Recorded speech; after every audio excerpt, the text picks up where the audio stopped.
오늘 주시는 하나님의 말씀은 로마서 14장 17절 말씀, 제가 봉독하도록 하겠습니다. 하나님의 나라는 먹는 것과 마시는 것이 아니요 오직 성령 안에 있는 의와 평강과 희락이라. 서로 이렇게 한번 인사하겠습니다. 하나님의 나라를 이루어 갑시다. 하나님의 나라를 이루어 갑시다. 주여 하늘 뜻이 땅에 이루어지게 하소서. 주여 하늘 뜻이 땅에 이루어지게 하소서. 축복하고 사랑합니다. 여러분, 속담에 면장을 했던 사람은 일상으로 돌아와 연탄 구루마를 끄는 사람이 적다고 합니다. 극히 찾아보기 힘들다고 합니다. 그런데 제가 존경하는 목사님 중에 한 분은 신약교회 회복운동을 전개하시고 또 참 국제적으로도 가정교회 사역원 원장님으로 섬기시고 그랬는데도 불구하고 이제 은퇴하시고 난 다음에는 목자가 되어서 이렇게 섬긴다는 이야기를 제가 듣게 되었습니다. 참으로 성경적인 바른 가치관을 가진 그런 훌륭한 분임을 제가 깨닫고 개인적으로 저는 또 존경하고 있습니다. 또 그분의 영성을 제가 좀 본받아서 목사이지만 목사 직분을 또 잠시 제가 내려놓고 집사로 또 한 교회를 또 섬기면서 하나님의 역사를 경험하기도 했습니다. 여러분, 우리가 성경에 보면은 이 섬김은 때를 기다려주지 않는 것을 알 수 있습니다. 오히려 매 순간 낮아짐의 결단만이 섬김의 삶을 살 수 있게 됩니다. 그래서 오늘 나의 작은 섬김으로 이웃을 행복하게 할 수만 있다면은 그것은 곧 예수님께서 꿈꾸는 하나님의 나라를 이루어가는 삶을 살고 있는 것입니다. 마가복음 10장 45절에서 예수님께서는 이 땅에 오신 목적을 이렇게 말씀하고 계십니다. 인자가 온 것은 섬김을 받으려 함이 아니라 도리어 섬기려 하고 자기의 목숨을 많은 사람의 대속물로 주려 함이니라. 그렇습니다. 우리 예수님께서는 공생애의 삶을 통해서 봉사의 삶을 통하여 수많은 사람들을 구원하셨습니다. 하나님께서 사랑하는 여러분, 사람들은 누구나 마음속에 어떠한 세계를 꿈꾸며 또 그것을 이루고자 열심히 살아갑니다. 학생들은 앞으로 판사가 돼야 되겠다. 또 의사, 또 CEO, 교수, 교사, 피아니스트 등등을 이루어 보고자 대학도 진학도 하고 열심히 노력을 해서 살아갑니다. 그러면은 우리 그리스도인들은 무엇을 꿈꾸며 살아가야 할까요? 그것은 의와 평강과 희락의 나라인 하나님의 나라를 꿈꾸며 이루어가야 함을 우리는 성경을 통해서 깨닫게 됩니다. 그래서 우리는 마땅히 하나님의 나라에 대한 깊은 이해가 필요합니다. 먼저 자기 안에 하나님의 나라가 이루어지게 하고 또 자기 교회로부터 하나님의 나라를 가꾸어 가고 그러므로 이 땅에 하나님의 나라를 확장해가는 든든한 교두보가 되게 합니다. 특별히 오늘 본문에서 사도 바울은 이 먹는 문제로 서로 비웃고 비난하면서 분란을 일삼는 로마 교회 성도들을 향해서 하나님의 나라의 본질이 과연 무엇인가에 대해서 말씀하고 있습니다. 우리는 이제 사도 바울이 성령의 감동으로 교훈하고 있는 이 하나님의 나라의 본질에 대해서 한번 살펴보면서 우리 자신과 교회가 나아가야 할 방향에 대해서 살펴보며 함께 은혜를 받고자 합니다. 첫 번째로 예수님에게 있어서 하나님의 나라는 그분의 삶의 전부였습니다. 예수님께서는 하나님의 통치와 지배가 이루어지는 곳이 하나님의 나라임을 말씀하고 있습니다. 그러니까 종말론적으로 우리가 가야 할 그 하나님의 나라가 있는가 하면은 또 이 땅에서 내 내면에서 이루어질 하나님의 나라가 있는데 신약에 등장하는 이 하나님의 나라 해 바실레아 투 네우 즉 더 킹덤 컴 오브 갓 이 하나님의 나라는 바울에게 있어서 장차 올 그리스도 재림 이후에 완전한 신적인 통치로 이루어질 새하늘과 새 땅을 의미하는 경향이 강합니다. 그러나 오늘 봉독한 이 말씀에서는 하나님이 통치하시는 주권이 강조된 현재적 하나님의 나라를 가리키고 있습니다.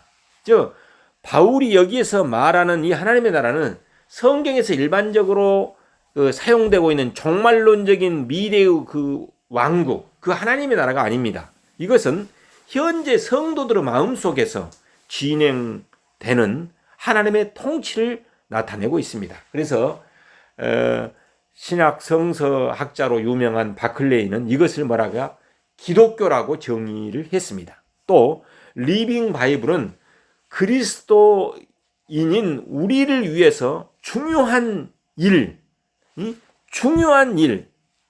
the important things for us as Christians로 이렇게 번역을 하고 있음을 알 수 있습니다. 즉 로마 교회에서는 먹는 것과 마시는 것에 얽매여서는 안 되는 것입니다. 로마 교회처럼. 로마 교회는 막 채식주의라고 해서 경건하고 우상의 제물로 바쳐진 그 고기를 먹었다고 해서 불경건하다는 그런 생각이 있었습니다. 그러다 보니까 그런 문제를 가지고 엄청나게 다투고 심각한 상황까지 왔습니다. 그것은 성경의 가르침이 아닙니다. 즉 경건의 척도가 아니다는 그런 말씀입니다. 이처럼 먹는 것과 마시는 것이란 이 땅에서 실현된 하나님의 나라인 이 교회에서 논란이 되며 불필요한 그 정력을 낭비하는 모든 외적인 문제들을 총칭하고 있습니다. 그래서 이사야 선지자는 하나님의 나라를 이렇게 말합니다. 좋은 소식을 전하며 평화를 공포하며 복된 좋은 소식을 가져오며 구원을 공포하는 것이다라고 이사야 52장 7절에서 밝히고 있습니다. 제가 한번 봉독하도록 하겠습니다. 좋은 소식을 전하며 평화를 공포하며 복된 좋은 소식을 가져오며 구원을 공포하며 시온을 향하여 이르기를 내 하나님이 통치하신다 하는 자의 산을 넘는 발이 어찌 그리 아름다운가. 그렇습니다. 하나님은 선하시고 우리를 사랑하시기에 언제나 우리에게 매우 중요한 것들을 일깨워 주십니다. 그래서 그분께 이 복종하는 것은 최고의 기쁨이요 최고의 축복이라고 말할 수 있습니다.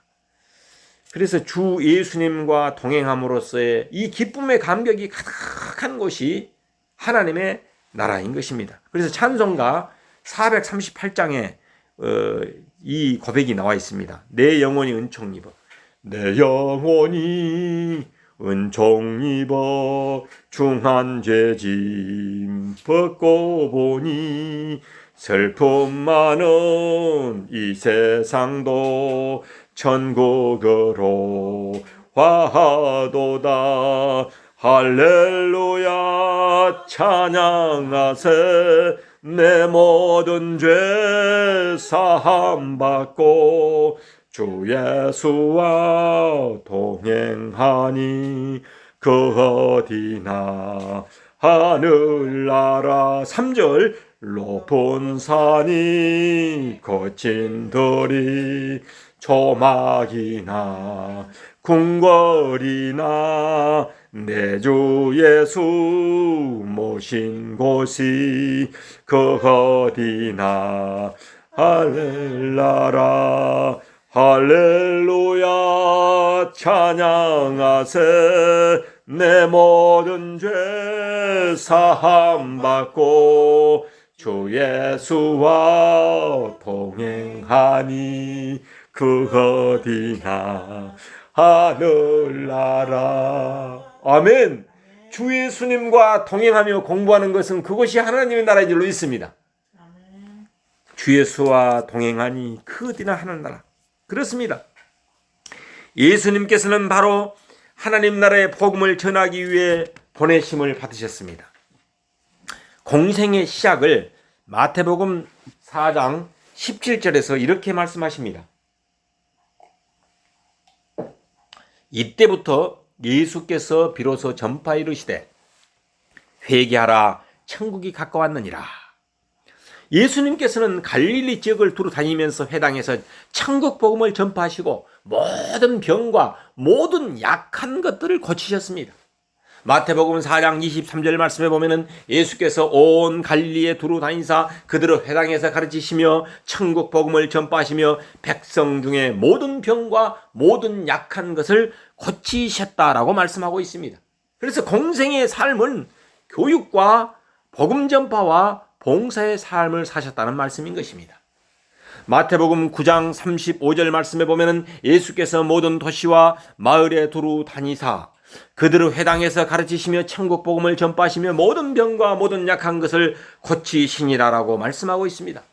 또한 마태복음 10장 1절에서 예수께서 그 12제자를 부르사 더러운 귀신을 쫓아내며 모든 병과 모든 약한 것을 고치는 권능을 주시니라라고 말씀하십니다. 예수님께서는 제자들에게 이 권능을 주셔서 이 봉사의 삶, 섬기는 삶을 살도록 하셨습니다. 하나님의 나라를 이루어 가도록 하셨다는 말씀인 것입니다. 마태복음 12장 28절에 보면은 그러나 내가 하나님의 성령을 힘입어 귀신을 쫓아내는 것이면 하나님의 나라가 이미 너희에게 임하였느니라라고 말씀하고 있습니다. 제자들로 하여금 성령의 권능을 힘입어서 모든 약한 것을 고치시고 귀신을 추방하는 권능을 주셔서 우리 예수님께서 꿈꾸는 하나님의 나라를 이루어가게 하셨다는 말씀인 것입니다. 그리고 부활하신 후 40일 동안 지상에 머물러 계셨을 때도 하나님의 나라를 말씀하셨습니다. 사도행전 1장 3절에 보면은 그가 고난을 받으신 후에 또한 그들에게 확실한 많은 증거로 친히 살아계심을 나타내사 40일 동안 그들에게 보이시며 하나님의 나라의 일을 말씀하시니라. 이처럼 예수님의 전 사역의 중심은 바로 하나님의 나라에 있었습니다. 그렇습니다. 우리 그리스도인들의 꿈과 비전은 하나님의 나라를 이루어가는 것입니다. 마태복음 6장 9절에서 10절에 보면은 그러므로 너희는 이렇게 기도하라 하면서 주기도문을 가르쳐주고 있습니다. 하늘에 계신 우리 아버지여 이름이 거룩히 여김을 받으시오며 나라가 임하옵시며 뜻이 하늘에서 이루어진 것 같이 땅에서도 이루어지이다 라고 기도를 가르쳐 주었습니다. 예수님께서는 제자들에게 이렇게 설교하라고 가르쳐 주셨다는 말씀은 없으나 친히 하나님의 나라에 대한 소망이 이루어지기를 바라는 기도를 가르쳐 주셨습니다.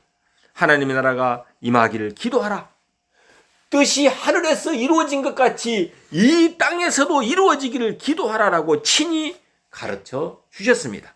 우리 모두는 이 하나님의 나라를 이루어 가시기를 예수 이름으로 축원합니다. 두 번째 하나님의 나라는 의와 평강과 희락의 세계임을 말씀하고 있습니다. 다 함께 한번 따라합시다. 의와 평강과 희락의 나라를 이루어 갑시다. 의와 평강과 희락의 나라를 이루어 갑시다. 여러분, 오늘 본문을 기록한 사도 바울은 다메섹 도상에서 부활하신 예수님을 만났습니다. 그래가지고 바울은 변화되어 버렸습니다. 그렇게 교회를 핍박하고 예수님을 핍박했던 바울이 예수를 만난 후 이 불교식으로 표현하면은 던호던수, 바로 만나면서 바로 깨달음을 얻게 되어 사람이 변화된 인물이 되어버렸습니다. 그래서 예수님의 종이 됩니다. 그런데 그는 아라비아 사막, 아라비아 지역에서 3년 동안 묵상 기도한 후에 예수님처럼 본격적으로 사역을 시작합니다. 그리고 예수님께서 꿈꾸었던 바로 하나님의 나라를 이루어 가셨습니다. 하나님의 통치 아래에 있는 성도들의 삶에 나타나는 두드러진 특징이 세 가지로 제시되고 있습니다. 오늘 본문에 하나님 나라의 속성은 먹는 것과 마시는 것이 아니라 오직 성령 안에서 의와 평강과 희락이라고 가르치고 있습니다. 그래서 이 첫 번째가 뭐냐? 의입니다. 의. 그래서 디카이오시네, 즉 이 성도 각자가 죄로부터 구속되었다는 칭의를 말하고 있습니다. 그래서 기독교적으로는 이신칭의, 믿음으로써 의롭다함을 일컫는다. 예수님을 믿음으로 우리의 선과 우리의 행동으로 해서 의롭다기보다도 하나님은 온전한 의이잖아요. 온전한. 그렇기 때문에 믿음으로써 하나님이 우리를 의롭게 여겨주신다는 이야기입니다. 얼마나 그러니까 우리는 이 복된 사람들입니까? 예수님께서 그를 믿는 자를 의롭다 칭함을 받게 하시려고 십자가에 못 박혀 죽으셨습니다. 이것이 하나님의 나라의 기초요 뿌리라는 것입니다. 과연 우리가 예수 그리스도로 말미암아 의를 얻었느냐, 아니면 예수 그리스도를 배척함으로 여전히 죄 가운데 있느냐 하는 문제인 것입니다. 만일 또 다른 문제가 있다면 이것은 바로 하나님의 의로 말미암아 다 용해되고 해소될 수 있기를 바랍니다. 그래서 예수 그리스도로 말미암아 용서받은 사람들은 이제 하나님의 통치와 다스림을 받아서 올바른 행동을 하게 됩니다. 예수님께 붙잡힌 사람들은, 포도나무 가지가 포도나무에 붙은 사람은 너가 착한 일을 행동해라고 말하지 않아도 포도나무 가지가 포도나무 뿌리로부터 온기를 받잖아요. 접붙임을 받은 상태에서. 그러다 보니까 올바른 행동, 의로운 행동을 하게 되었습니다. 즉 도덕적으로 세상의 소금과 빛의 역할을 감당하게 된다는 말씀인 것입니다. 이는 산상수훈의 결론이기도 합니다. 여러분, 의로운 자가 하나님에 대한 신의를 다하는 것처럼 동료 형제에 대한 신의도 다해야 한다는 사실을 우리들에게 보여주고 있습니다. 사도 바울은 하나님의 나라에 대해서 설명하기를 두 번째로 뭐라 하냐? 평강이라고 말합니다. 의와 평강. 의와 평강, 평강이라고 말합니다. 그래서 하나님의 나라는 평화의 나라라는 것입니다. 이 평화, 평강이라는 헬라어로 에이데네라고 하는데, 이 에이데라는 말은 무슨 뜻이냐? 제가 우리 원문 주석을 이렇게 살펴보니까 이렇게 설명을 했습니다. 에이데네는 고전 헬라어 문헌에서 전쟁에 반대되는 것, 전쟁이 종식된 상태를 의미한다라고 봤습니다. 근데 헬라인들에게 있어서 이 평화, 에이데네는 복된 번영을 가져오도록 법과 질서가 유지된 상태라고 말합니다. 그러나 70인역에서 이 히브리어 샬롬의 역어로 나타내고 있는데, 이것은 전쟁의 종식으로 말미암는 평화라기보다는 나라의 집단적인 안녕을 위태롭게 만드는 불안한 요인이 없는 상태를 말하고 있습니다. 그래서 유대인들은 이러한 샬롬이 여호와 하나님과 갈등이 없는 상태에서 그분만이 줄 수 있는 것으로 확신하고 있습니다. 그러나 여기 오늘 본문에서 말하는 이 본절에서 말하는 바울은 에이데네를 사람들 사이에서 상호 갈등이 없으며 올바른 그 조화 가운데 있다는 그런 의미로 사용하고 있습니다. 그래서 성도들에게는 이웃과 갈등이 없는 올바른 관계, 조화로운 상태에서 살아갈 의무가 있다는 것입니다. 그래서 이러한 평강은 믿음의 성숙도가 다른 형제 간에 자신의 자유를 좀 더 제한하고 상대방의 자유로운 행동을 신앙 안에서 이해할 수 있음을 통해서 얻을 수 있다는 것입니다. 그래서 내가 하나님으로부터 이 평화 안녕을 가진 사람은 성도들이 조금 미숙한 행동을 한다 할지, 또 자녀들이 미숙한 행동을 하더라도 좀 인내하고 기다리면서 어때요? 그것을 위해서 기도해 줌으로써 그 평안을 이루어 가야 함을 말씀하고 있습니다.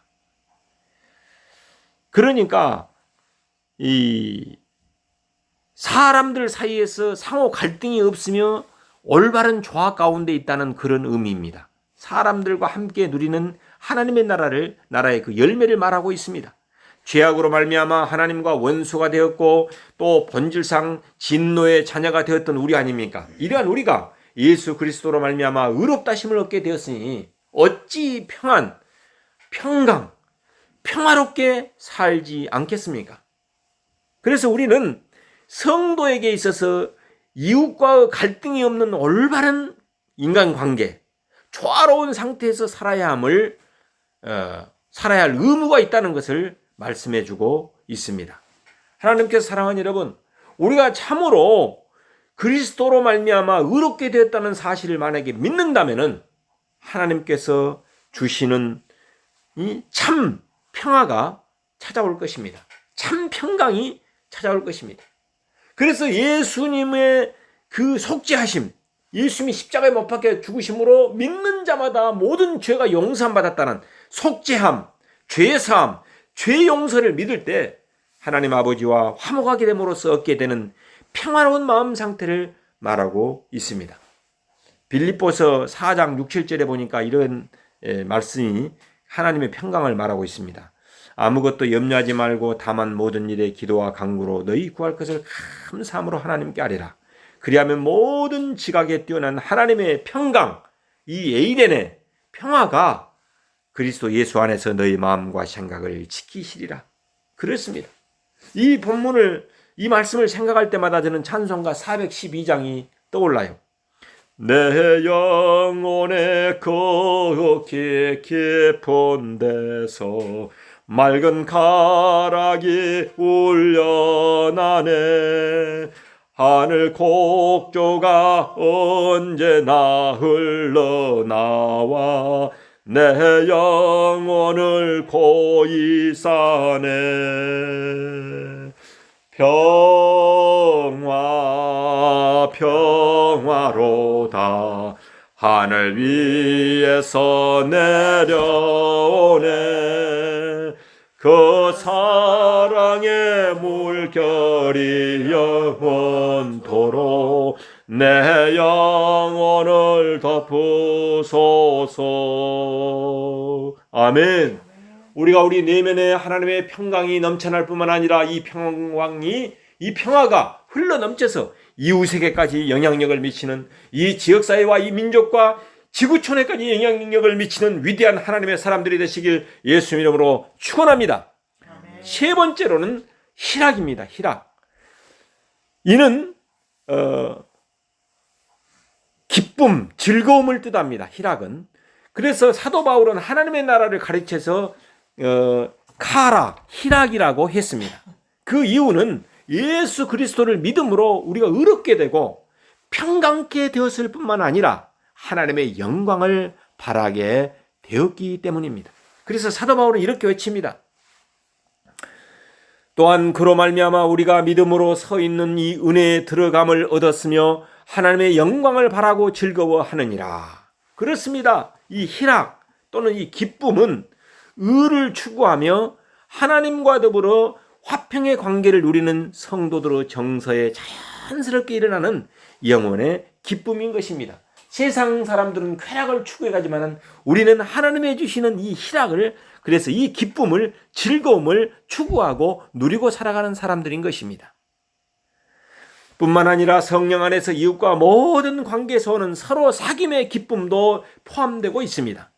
하나님께서는 나를 지배하시면은 이러한 기쁨과 평안의 나라가 내 안에서 이루어지게 되는 것입니다. 그래서 이 성경학자인 바클레이는 기독교적 즐거움에 대해서 우리 자신을 행복하게 만드는 것이 아니라 남을 행복하게 만드는 데 있으며 개인주의적인 것이 아니라 상호 의존적인 것이라고 이렇게 말씀하고 있습니다. 그러니까 믿음이 약한 형제에게 기뻐하며 믿음 안에서 세워가는 것을 보는 것은 우리 자신에게서 큰 기쁨이 된다는 것입니다. 세 번째, 우리는 하나님의 나라는 이것은 어떻게 이루어지느냐? 성령 사역의 결과인 것입니다. 이러한 하나님의 나라가 어떻게 내 안에서 이루어질 수 있을까요? 그것은 성령 충만인 것입니다. 의와 평강과 희락은 모두 성령 안에서 서로 연결되어 있으며 성령의 열매이기도 합니다. 그래서 갈라디아서 5장 22절에서 23절에 보면은 오직 성령의 열매는 사랑과 희락과 화평과 오래 참음과 자비와 양성과 충성과 온유와 절제니 이 같은 것을 금지할 법이 없느니라 라고 말씀하고 있습니다. 하나님의 나라는 바로 이 성령 사역의 결과요 열매라는 사실을 여러분 잊지 마시길 바랍니다. 성도들 간에 서로 판단하고 비방하는 그런 모습과는 다른 이 아름다운 내적인 성숙함은 바로 성령님의 도우심으로, 성령님의 인도하심으로, 성령님의 역사하심으로 이루어진다는 사실을 잊지 마시길 바랍니다. 따라서 우리 그리스도인들은 성령의 도우심을 위하여 하나님께 진실하고 간절하게 기도하고 간구해야 하는 것입니다. 에베소서 6장 18절에 이렇게 바울은 권면하고 있습니다. 모든 기도와 간구를 하되 항상 성령 안에서 기도하고 이를 위하여 깨어 구하기를 항상 힘쓰며 여러 성도들을 위하여 구하라라고 말씀하고 있습니다.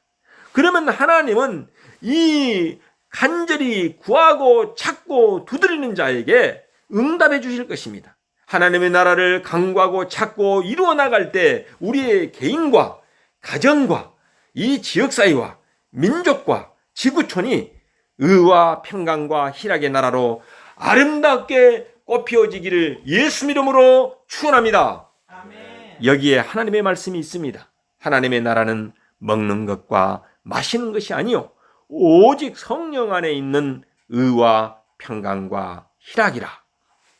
기도하겠습니다.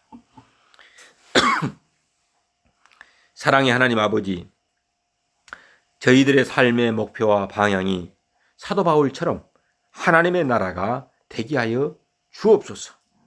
의와 평강과 희락의 나라가 성령 안에서 성령님의 역사로 이루어지게 하여 주옵소서. 그래서 나의 생각과 나의 마음과 나의 뜻과 사역도 근본적으로 새로워지게 하옵소서. 주기도문에서 예수님께서 가르쳐 주신 대로 이 땅의 하늘의 뜻이 이루어지게 하여 주옵소서. 사도 바울처럼 이 의와 평강과 희락의 나라인 하나님의 나라를 꿈꾸며 이루어가는 복된 삶이 되게 하여 주옵소서. 온 인류의 구원주가 되시는 예수 그리스도 이름으로 기도 올립니다. 아멘. 하나님께 영광의 박수 올리겠습니다. 감사합니다.